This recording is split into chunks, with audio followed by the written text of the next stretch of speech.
Nepal cricket fans के लिए head coach Stuart law का एक मैसेज जो आप सबको बड़ी ध्यान से सुनना चाहिए, क्योंकि ये एक ऐसा मैसेज है जो आपके आसपास हो रही एक्टिविटीज को बहुत अच्छे से डिफाइन करेगा और आपको बताएगा क्यों आपको कभी कभी कुछ छोटी छोटी चीजें जो आपके आसपास हो रही होती हैं उसको इग्नोर करना जरूरी है अगर आपको अपनी टीम के साथ अच्छा बॉन्डिंग रखना है, अच्छा भरोसा उनके ऊपर रखना है तो। और इस वीडियो को मैं कल ही कवर करने वाला था, इस टॉपिक पर मैं कल ही बात करने वाला था, लेकिन कल इंडिया टूर का अनाउंसमेंट हो गया और थोड़ा सा शॉकिंग था कि बड़े प्लेयर्स नहीं थे, बट उसके पीछे की डिटेल हमने कल डिस्कस करी और मैंने सोचा कि यार कोई बात नहीं, इस टॉपिक को अगले दिन पर शिफ्ट करते हैं क्योंकि जरूरी है, इसलिए मिस मैं बिल्कुल नहीं करूंगा और इसीलिए आज सुबह आपके पास आकर बैठा हूं। सो 3 लाइन जो स्टुअर्ट लॉ ने कही थी जो आपको समझना बहुत जरूरी है। इसमें पहली लाइन तो ऑब्वियसली अप्रिसिएशन की थी, लेकिन उसके साथ साथ एक बहुत इंपॉर्टेंट मैसेज था। पहला तो उन्होंने कहा कि T20 वर्ल्ड कप के बाद या जब भी हम बात करते हैं नेपाल क्रिकेट को लेकर के तो एक बात बहुत ऑब्वियस हो गई है कि every game is a home game for Nepal. और ये हमने काफी बार सुना है कि यार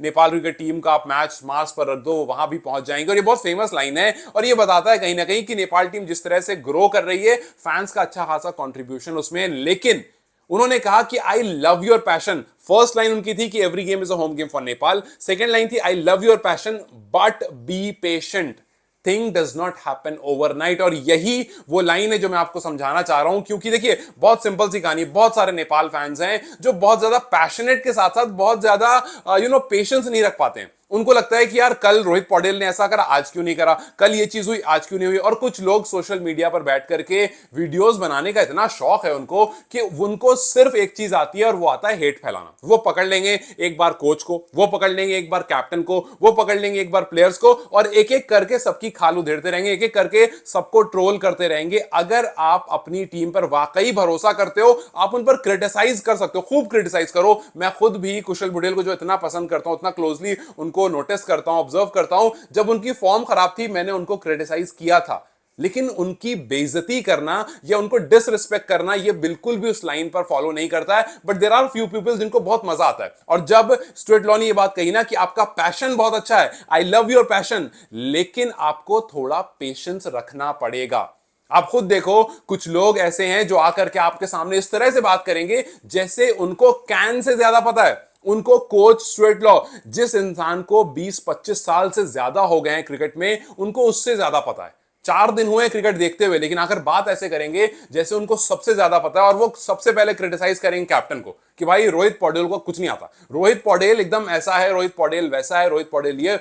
भाई मेरे, माना कि थोड़ा बैड फेज चल रहा है, अभी हाल फिलहाल में हमने डिस्कस किया था कि अगर रोहित कप्तान नहीं होंगे तो कौन होगा। आपके सामने कोई दूसरा बेहतर नाम इस टाइम पर फॉलो नहीं करता है। और जो लोग काफी एक्साइटेड होते हैं वो काफी बार बोल देते हैं संदीप के बारे में या खुद, लेकिन संदीप का खुद ही बयान आया था कि मैं अपने गेम पर ध्यान देना ज्यादा प्रेफर करूंगा। हालांकि कप्तान के बारे में उन्होंने ये नहीं कहा कि कप्तान नहीं बनना है मुझे, बट उन्होंने कहा कि अपने गेम पर ज्यादा फोकस करेंगे। भाई रोहित ही वो कप्तान थे जिनके सामने इस टीम ने बहुत अच्छा करा, तो जाहिर सी बात है जब कहीं बहुत अच्छा हुआ तो थोड़ा सा बैड फेज अगर किसी का आता है उसका मतलब ये नहीं आप ट्रोल करना शुरू कर दोगे आप, और आप इतना फिक्र नहीं करोगे जितना फिक्र कैन कर रहा हो क्रिकेट की, जितना फिक्र कोच करेगा उस टीम की उतनी फिक्र आप नहीं कर सकते हो। तो ये झूठी फिक्र दिखाना कि भाई कैन ने गलत कर दिया, हाँ जब जहां पर आपको लगता है क्वेश्चनेबल है बिल्कुल क्वेश्चन करो, लेकिन बेइज्जती मत करो, डिसरिस्पेक्ट मत करो, बिकॉज ये वो टीम है जो बहुत मेहनत करके ऊपर आती है। अब बहुत छोटा सा एग्जांपल ले लो, मोंटी देसाई। मोंटी देसाई को लेकर के जैसे ही उनका कोचिंग का लास्ट का फेज चल रहा था, लोगों ने मोंटी देसाई को इतना ज्यादा नेगेटिव कहा और कुछ लोगों ने आकर के वीडियोस बनानी शुरू करी कि अरे मोंटी ऐसे मोंटी वैसे, जो कि ये वही, और कुछ ने कहा कि मोंटी देसाई ने नेपाल क्रिकेट टीम के अंदर की फाइटिंग स्पिरिट खत्म कर दी है। मतलब बीच में वो लर्निंग वाला बहुत मजाक चला था ना कि लर्निंग लर्निंग लर्निंग, उसमें लोगों ने एंगल निकाल दिया कि भाई फाइटिंग स्पिरिट खत्म हो गई है। लर्निंग लर्निंग कराते कराते मोंटी देसाई ने नेपाल को खराब कर दिया, जो कि ये वही मोंटी देसाई हैं जिनकी कोचिंग में ये टीम एक स्ट्रीक में मैच जीती थी। अगर फाइटिंग स्पिरिट खत्म हो जाती तो स्ट्रीक में मैच कहां से जीतते। आपको टीम्स की मोंटी देसाई से ज्यादा फिक्र नहीं होगी, और अगर मोंटी देसाई अच्छे कोच नहीं होते तो काठमांडू गोरखास उनको दोबारा नहीं बुलाता, नेपाल उनको दोबारा से इतनी इज्जत नहीं दे। उनको पता है कि यार ये एक अच्छा कोच है, टीम को अच्छी पोजीशन पर लेकर जा चुका है, इस वजह से अभी भी वो उसी वाले सर्कल में है। सो ये बात समझनी बहुत जरूरी है। हाल फिलहाल में दीपेंद्र सिंह आयरी को लेकर के बड़ा मैं देख रहा हूँ, लोग अलग अलग पोस्ट डालते हैं, कोई किसी तरह से मजाक। अभी हाल फिलहाल में जब इन्होंने कह दिया स्टुअर्ट लॉ ने कि आयरी should be running 100 metre sprint, तो लोगों ने उसका भी निगेटिव एंगल निकाल लिया बहुत लोगों ने। सो ये आपको समझना जरूरी है कि अगर आप हर बार में कप्तान को, कोच को, प्लेयर्स को गलत बताने लगो कि हाँ भाई ये तो गलत है। सोचो आप, कभी किसी ने शायद इस बारे में बात नहीं की होगी कि नेपाल क्रिकेट टीम की स्ट्रेंथ जो है वो रनिंग बिटवीन द विकेट है। अक्सर इस बारे में हम बात करते हैं कि यार अच्छी रनिंग नहीं करते हैं, अच्छी रनिंग नहीं करते हैं, ओडीआईज में रनिंग बिटवीन द विकेट नहीं हो पाती है, लेकिन कोच आकर ये क्या कह रहे हैं, ये this is the difference of someone जो 25-30 साल से इस काम को कर रहा है, देख रहा है, कि वो आकर के देखता है कि यार इनमें अलग क्या है, इनमें ऐसा अलग क्या है। वो कह रहा है कि यार इनकी स्ट्रेंथ जो है वो रनिंग बिटवीन द विकेट है। और लोग आकर के क्या बात करते थे पहले, आपने बहुत सारी वीडियोस देखी होगी लोगों की, जहां पर वो ये कहते हैं कि यार इनसे रनिंग नहीं होती, इनसे सब हो जाएगा, रनिंग नहीं होगी। कोच कह रहा है रनिंग स्ट्रेंथ है, पब्लिक कह रही है और बहुत सारे लोग करेंगे रनिंग नहीं हो पाएगी इनसे। हाँ ये जरूर है कि उनका कोऑर्डिनेशन उतना अच्छा नहीं है जिस पर कोच को काम करना है, लेकिन कोच ने ये देख लिया कि भाई ये फिट बहुत ज्यादा है।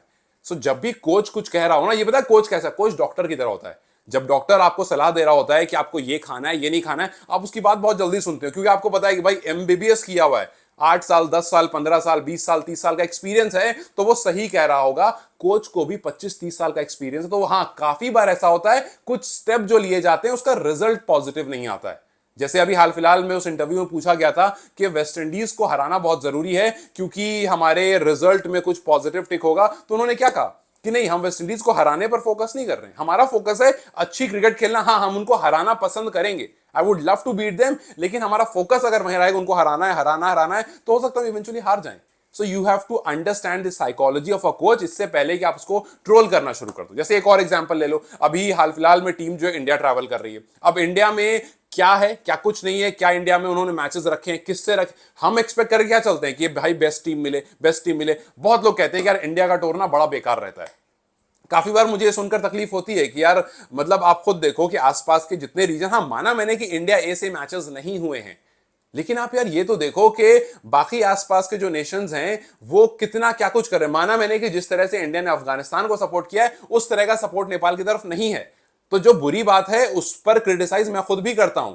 लेकिन अगर जो अच्छी बात, अगर अगर इंडिया आना नेपाल का अच्छा नहीं होता तो क्यों हर बार पारस खड़का जो है वो इस चीज के लिए एफर्ट लगाते? क्या आप पारस से ज्यादा जानते हो? क्यों कैन हर बार इस चीज के लिए एफर्ट लगाता कि वो एनसीए जाए? क्या आप कैन से ज्यादा जानते हो? आप पारस से ज्यादा नहीं जानते, आप कैन से ज्यादा नहीं जानते, आप मॉन्टी डिसाई से ज्यादा नहीं जानते, तो फिर आपको क्या लगता है आप फोन पर बैठ कर कैसे थोड़ा मैच देख लो और 4 बात कर लो और सबके खिलाफ निगेटिव निगेटिव बोल दो, हो गया काम? बिल्कुल नहीं। सो नेपाल फैंस के लिए जो मैसेज था ना, बी पेशेंट, ये इसीलिए था कि क्रिटिसाइज करो, लेकिन आप भरोसा मत छोड़ दो एकदम से कि भाई एक सीरीज हारे। आप देखो अभी एक सीरीज जीत कर आए हो, आपने स्कॉटलैंड और नीदरलैंड को अच्छे टफ मैचेस में हराया है, अब सब भूल गए। हालांकि कुछ लोग अभी भी कह रहे हैं कि रोहित को कप्तानी से हटा दो, रोहित कप्तान, कुछ लोग अभी भी हैं ऐसे सरफिरे जो कह रहे हैं कि भैया रोहित को हटाओ कप्तानी से, और रोहित ऐसे रोहित वैसे, मतलब सपोर्ट करने के लिए तैयार ही नहीं है। हाँ माना कि उनका स्टाइल अलग है खेलने का, लेकिन काफी, हाँ ये मैं ये नहीं कह रहा हूं कि फैंस अच्छे ऑब्जर्वर नहीं होते, देखो फैंस बहुत अच्छे ऑब्जर्वर होते हैं। मैं बहुत एक छोटा सा एक और एग्जांपल देता हूं आपको। Sachin Tendulkar, we all know Sachin Tendulkar. एक बार सचिन ने अपना बड़ा छोटा सा इंसिडेंट बताया अपने फैन को लेकर के, और किस तरह से उस एक एडवाइस ने उनके गेम को बदल दिया। उन्होंने कहा कि मैं एक बार ऐसे ही एक रेस्टोरेंट में बैठा था, खाना खा रहा था, एक फैन मेरे पास आता है और कहता है कि आप जो यहां पर जो आपने पैडिंग देखी होगी, जो फोर आर्म्स पे पैडिंग होती है, उन्होंने कहा कि उसने आकर के मुझसे सिंपल कहा कि आप जो पैडिंग करते हो फोर आर्म्स पे ना, मुझे लगता है कि आपको उसका शेप चेंज करने की जरूरत है क्योंकि वो काफी हिंडर करता है आपके शॉट्स में। उन्होंने कहा कि यार मैं इस चीज को ऑब्जर्व करता था, लेकिन जब उसने कहा तो मुझे लगा कि यार हो सकता है, तो मैंने उसको चेंज किया, मैंने एक अलग शेप का, अलग लाइट वेट का, डिफरेंट मैंने उसको बनवाया, थोड़ा छोटा करके, और उसके बाद जब मैंने खेला तो मेरा वो जो फ्लिक शॉट था या और जो शॉट्स थे जिसको हिंडर होता था वो इंप्रूव हो गया, सिर्फ एक छोटी सी माइन्यूट चेंज करने में। और वो एडवाइस किसने दी थी? एक फैन ने। सो फैन अच्छे ऑब्जर्वर होते हैं, होना भी चाहिए, लेकिन उसके लिए आपको पेशेंस रखना पड़ेगा।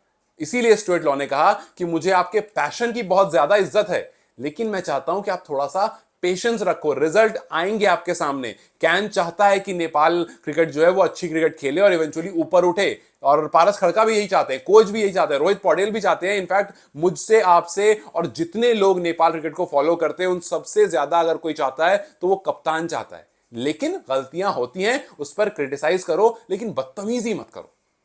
बिना मतलब का उन पर अननेसेसरी क्वेश्चंस मत उठाओ और बिना मतलब का ये बताने की कोशिश मत करो कि भाई मुझे तो सब पता है, मैं तो दुनिया का सबसे ज्यादा समझदार इंसान हूं और दो तीन अच्छी अच्छी लाइनें मार करके मैं हूं क्रिकेट का पंडित। ऐसा नहीं होता है। सो बस एक यही मैंने जब उन्होंने जब कहा था ना बी पेशेंट, तो इस लाइन से मेरे को ना बहुत सारी चीजें याद आने लगी कि यार इस तरह से लोग, बहुत सारे मैसेजेस याद आने लगे, बहुत सारे कमेंट सेक्शन में जब मैं पढ़ता हूं तो मुझे बहुत सारे मैसेजेस याद आने लगे, कुछ लोगों की वीडियोस बहुत सारी याद आने लगी कि यार लोग काम ही यही करते हैं, लोगों के अंदर पेशेंस नहीं है, लोग इस बात पर एडमिट नहीं कर पाते। जैसे अभी देखो, अभी आदिल को लेकर के खूब बातें चल रही, ठीक है, मैंने आपसे पिछली वीडियो में कहा कि हो सकता है आदिल ना खेले, मैंने एक कमेंट देखा, एक यूजर ने लिखा था आदिल नहीं, no Adil no cricket, no Sandy no cricket. भाई ऐसा नहीं होता है, आपको समझना पड़ेगा। आदिल आलम, मुझे पता है कि आप चाहते हो कि आदिल को आप आज ही खेलता हुआ देखो, लेकिन भाई कोच उसको सामने से देख रहा है। क्या आपको लगता है कोच नहीं चाहता है कि एक बेहतरीन प्लेयर हमारी टीम में हो? वाकई चाहता होगा ना वो। कुछ ने कह दिया कि भाई आयरी को हटाओ, आदिल को लाओ। मतलब बोलना बड़ा आसान होता है, लेकिन कोच क्या देख रहा है? कोच ये देख रहा है कि भाई कौन दोनों में बेहतर है। कोच ने क्या कहा, अगर आपने सुना होगा, उन्होंने क्या कहा कि बेहतर प्लेयर वो होता है जो टफ कंडीशन में और प्रेशर वाली सिचुएशन में परफॉर्म करके देता है। हर बार रन्स बनाना काफी नहीं होता है, प्रेशर सिचुएशन में आकर खड़े रहना और वहां पर पूरी टीम को चलाना, दैट इज वेरी इंपॉर्टेंट। और वो आप या बहुत सारे लोग नहीं समझ पाएंगे, हो सकता है मैं भी काफी बार नहीं समझ पाऊं, बट वो कोच समझ पाता है। कोच जब फैसला ले रहा है, हाँ कभी कभी उसका रिजल्ट निगेटिव हो सकता है, और जब रिजल्ट निगेटिव हो तो करो ना उनको क्रिटिसाइज, ट्रोल मत करो। ट्रोल करोगे तो इसका सिंपल मतलब है कि आप वो क्रिकेट फैन नहीं हो, आपको इस टीम से लगाओ, इस टीम से प्यार नहीं, आपको सिर्फ ट्रोलिंग से प्यार है। इन चीजों का आपको समझना बहुत जरूरी है जब पेशेंस की बात हो रही है, कि आपको सब्र करना पड़ेगा। एक साल में सब कुछ नहीं होता।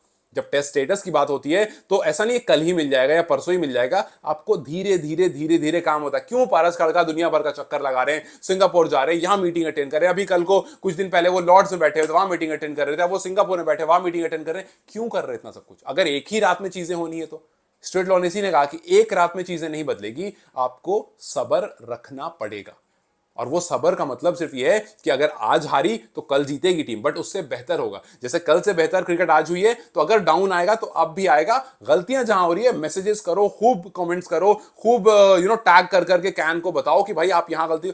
बहुत सारे फैंस होते हैं, वो अच्छे ऑब्जर्वेंट होते हैं, बताओ, लेकिन कोशिश ये करो कि थोड़ा सा उसको बदतमीजी के फेज में ना बताओ, अच्छे फेज में क्रिटिसाइज, कंस्ट्रक्टिव क्रिटिसिज्म वे में बताओ, तो ज्यादा बेहतर होगा। आपके आसपास जो लोग इस तरह का काम कर रहे हो, जब वो करें तो उनको बोलो कि भाई थोड़ा पेशेंस रखो, अभी टीम 2 दिन में जाकर के एकदम ऑस्ट्रेलिया को नहीं हरा देगी, थोड़ा सा आपको पेशेंस रखना पड़ेगा। बहुत लोगों को लगता है कि यार इंडिया से मैच कराओ या पाकिस्तान से मैच कराओ या किसी बड़ी टीम से मैच कराओ, क्योंकि उनको लगता है कि यार अगर एक बड़ी टीम से मैच करा दिया और अगर हरा दिया, लेट्स से कि एक बार नेपाल जो है वो किसी बड़ी टीम को हरा देता है, व्हाट डू यू थिंक क्या होगा?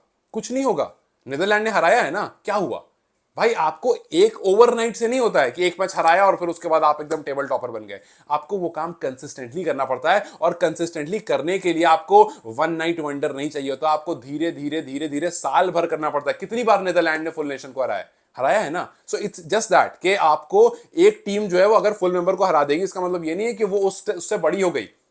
जैसे मैं देखता हूं काफी बार सिराज को लेकर के बात निकलती है कि सिराज की बॉल पर 6 मारा था, तो अच्छी बात है, बैटर बनते इसलिए ताकि वो बॉलर की बॉल पर 6 मार सके, लेकिन इसका मतलब ये नहीं है कि आप उसको उसका लेवल ही अलग कर दोगे। कल को अगर दीपेंद्र सिंह आयरी किसी, लेट्स से कि वो इंडिया वर्सेस नेपाल एक मैच हो रहा है और वहां पर आयरी ने किसी बॉलर को इमेजिन कर लो, आप बुमराह को इमेजिन कर लो कि बुमराह की बॉल पर आयरी ने 6 मार दिया, तो क्या उस दिन आप ये बोल दोगे कि बुमराह दुनिया का सबसे बेकार गेंदबाज है और आयरी दुनिया का सबसे बेहतरीन बल्लेबाज है? ऐसा नहीं होता है भाई। बॉल पड़ती है, 6 बॉल डाली जाती है, उसमें एक बॉल अगर खराब डली है, उस पर 6 पड़ गया, तो वो बॉलर खराब नहीं हो गया या वो बैटर दुनिया का बेहतरीन बैटर नहीं हो गया। आपको पेशेंस रखना पड़ेगा। 1-2 बॉल से क्रिकेट देखने और समझने वालों, थोड़ा सब्र करो, थोड़ा ग्रो हो और मैचेस को पेशेंस के साथ देखना सीखो। और वो लोग जो बैठ करके वीडियो बना करके सिर्फ ट्रोलिंग करना जानते हैं, वो थोड़ा सा अपने लोगों को जो उनको देखते हैं उनको थोड़ा बेवकूफ बनाना कम करें। खैर, मुझे लगा कि यार ये मैसेज काफी जरूरी था नेपाल फैंस के लिए, बिकॉज लोग बहुत ज्यादा